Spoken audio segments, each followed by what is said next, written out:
Bodo latest update बयखौबो बरायबाय दिनैनि रादाबखौ फरायदों आं प्रमद खाख्लारि गिबि निउज आपडेट दङ बाक्सा जिल्ला बरबरी पुलिस थानानि सिङाव थानाय रौमारियाव गंसे ट्राकजों लोगोसे साथाम सुबुंफोरखौ हमदों थांनाय 2 सेप्तेम्बर खालि गुवाहाटी लखरानिफ्राय मणिपुर इम्फालसिम AS25 EC1175 नाम्बारनि गंसे ट्राक गारिया गेलामाल लांनांगौनि खोथा दंमोन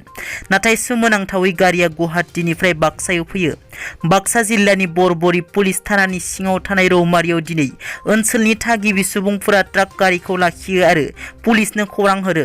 लोगो लोगोनो पुलिसा जाथायथिलिसिम सहैयो आरो गारिजों लोगोसे साथाम सुबुंफोरखौ हमो मिथिनो मोननाय बादिब्ला बिथांमोना बिब्दिनो गुबुन गुबुन जायगाफोराव मुवा बेसादफोरखौ फानथिंबायोमोन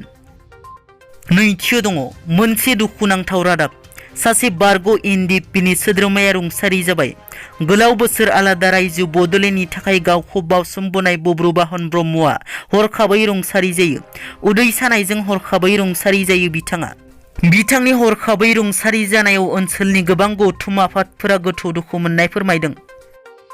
थामथियाव दङ बड'लेण्ड जनजाति सुरक्षा मन्चनि मावफुं आफादगिरि दावराव देख्रेब नार्जारिया बिटिआरनि दफा बादियै गामि दानख'नाय आरो सोसननायनि हेंथायै गोबां बाथ्रा बुंनायखौ आरो केस होनो नागिरनायखौ नुनो मोन्दों बेनि सायाव सनितपुर जिल्लानिफ्राय दावराव देख्रेब नार्जारिनिसिम उदां लाइजाम हरदों उदां लाइजामनि गेजेरजों लिरदों दि दावराव देख्रेब नार्जारिनि कम्पानिया बिटिआर गोरोबथानि दफा बादियै गामि दाजाबनाय आरो दानख'नायनि सायाव केस होनो नागिरनायखौ बन्द खालामथारनांगौ जुदि केसखौ बन्द खालामाबा दावराव देख्रेब नार्जारिनि न'आ सनितपुरनि 4 लाखनिबो बारा बर'फोरनि थाखाय गोजानद्रायबो नङा दानख'नायनि सायावल' केसखौ होयोब्लाबो बांसिनै दाजाबनायनि सायाव केसआ गाज्रियैनो गोहोम गोग्लैगोन होनना बेल' नङा उदां लाइजामनि गेजेरजों गोबां दुखु फोरमायो ब्रैथियाव दङ मानास कासिम दहा मुंनि दैसायाव दुगैनानै सासे लाइमोननि जिउ खहा बाक्सा जिल्ला सालबारि महकुमानि गोबोरथना पुलिस थानानि सिङाव थानाय बासबारि आउटपस्टनि बेन्दोङाव सासे लाइमोननि गोथै सह बोखांदों मिथिनो मोननाय बादिब्ला मैया सनिबार बेलासियाव जिउ गोमानाय लाइमोना गावनि लोगोफोरजों बेरायनो फैदोंमोन बेवहायनो गावनि लोगोफोरजों मानास हाग्रानिफ्राय बोहैबोनाय गंसे कासिम दहा मुंनि दैसायाव दुगैनानै गबयो फ्राय 2 घन्टासो नागिरनायनि उनावसो लाइमोननि गोथै देहाखौ मोननो हायो जिउ गोमानाय लाइमोनखौ